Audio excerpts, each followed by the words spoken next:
এমন একটা fish কারির recipe তোমাদের সাথে শেয়ার করব, যেটা দিয়ে তোমাদের এক প্লেট ভাত খাওয়া হয়ে যাবে।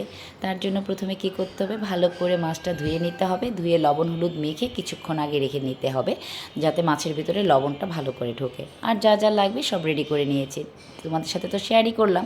এখন সব কিছু একে একে বলে দিব। তারপর মাছ ভাজার তেলে আর কিছুটা তেল দিয়ে দুটা তেজপাতা ছিঁড়ে দিলাম। তেজপাতাটা যেন পুড়ে না যায় সেটা খেয়াল রাখতে হবে। তারপরে বেশ কিছু পেঁয়াজ কুচি দিয়ে দিলাম। পেঁয়াজ কুচি দিয়ে 2-1 মিনিট নাড়াচাড়া করে দিয়ে দিলাম লবণ, হলুদের গুঁড়া, মরিচের গুঁড়া দিয়ে একটুখানি পানি দিয়ে ভালো করে নাড়াচাড়া করে নিলাম। নাড়াচাড়া করে যখন 2-3 মিনিট পরে বেশ কিছুটা জিরার গুঁড়া দিয়ে দিলাম। জিরার গুঁড়া দিয়ে হালকা কষিয়ে নিয়ে বেশ খানিকটা টমেটো কুচি দিয়ে দিলাম। টমেটো কুচি দিয়ে এমনভাবে কষিয়ে নিতে হবে যেন একদম গলে যায় টমেটো কুচিটা, গ্রেভিটা যেন সুন্দর হয়। তারপর আবার অল্প একটু পানি দিয়ে ভালো করে আরও কিছুক্ষণ কষিয়ে নিলাম। কষিয়ে নেওয়ার পর তারপরে আগে থেকে ভেজে রাখা মাছটা দিয়ে মশলার সাথে ভালো করে কষিয়ে নিতে হবে।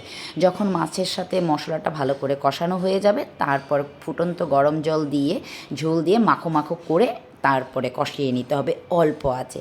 তারপর নামানোর কিছুক্ষণ আগে উপর থেকে ছড়িয়ে দিতে হবে ধনেপাতা কুচি আর কাঁচামরিচ কুচি। ব্যাস হয়ে গেল ঝটপট একটি মাছের রেসিপি।